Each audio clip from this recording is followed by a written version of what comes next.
Okay, so my topic was heat and droughts and its effect on the economy and its effect on plant growth.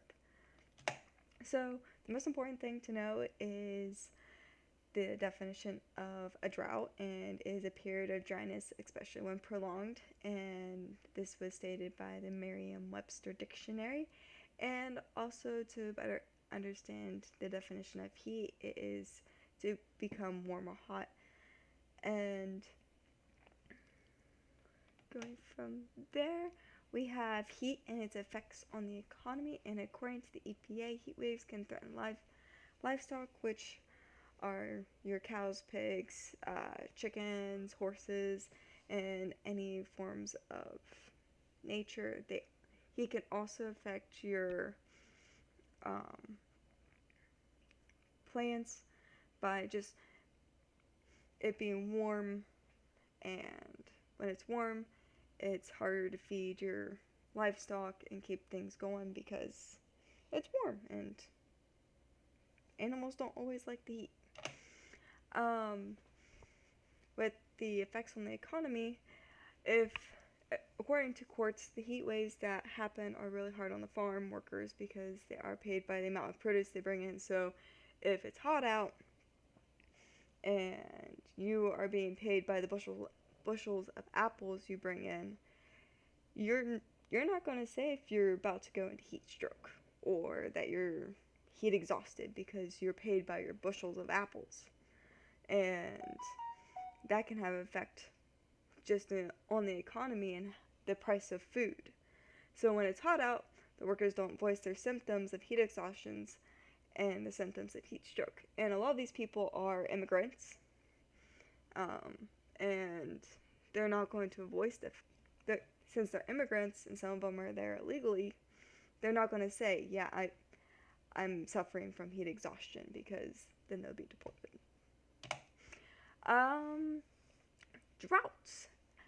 And according to a book, Weather 101, they are very difficult to predict because you could be halfway through a year, a couple years without that much rain, and you're halfway through a drought or the beginning of a drought. So they're very hard to predict.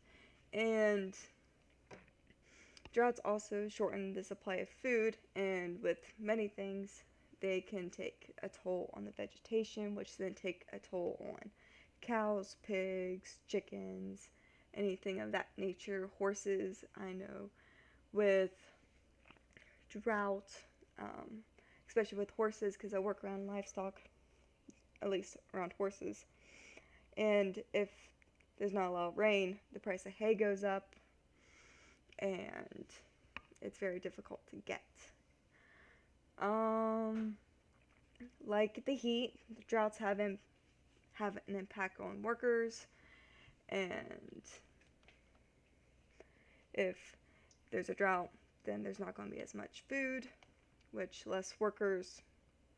A lot of people are more out of work and more dependent on the government, which is not a bad thing, but there's your effects there. Droughts have an effect on plants. Plants actually begin to shrivel up, like if you deprive a plant of water, they'll start to kind of shrivel, and it says that plants may be close to the. So you have the waxy part of the leaves that will start to dry up first because you have the leaves, and then they'll try and the leaves aren't they're important, but they release moisture into the air, so that's the first thing that will stop producing because you want to keep more moisture in a drought.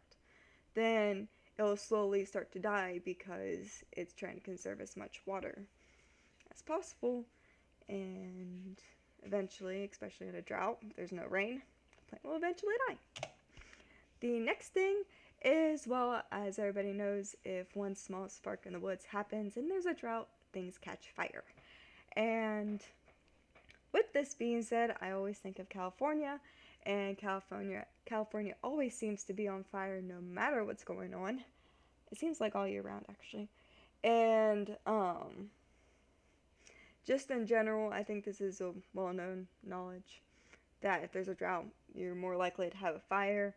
And I saw on a Wendy's sign one day going through the drive-through that they were actually putting lettuce on their sandwiches because of either fires or a drought or something, because there wasn't enough and they were trying to conserve it. So it's just kind of interesting. And then here is a way to prevent droughts, and according to the Hydro Stop and Overuse, one of the ways is to stop overusing water and to just find a way of conserving it. You know, collect rainwater, redirect certain water fixtures like what's it called? Oh, it's the things like gutters. You know, redirecting those into your garden. You can reuse the water, like bath water for the toilet, and some of the water that you use. Not, yeah, the water for the toilet, and other things for your yard. Just finding different ways to use water so that you're not wasting it, and just try your best to conserve it, because water is a very important resource, and without water, we would be nowhere. These are my resources, and that's it.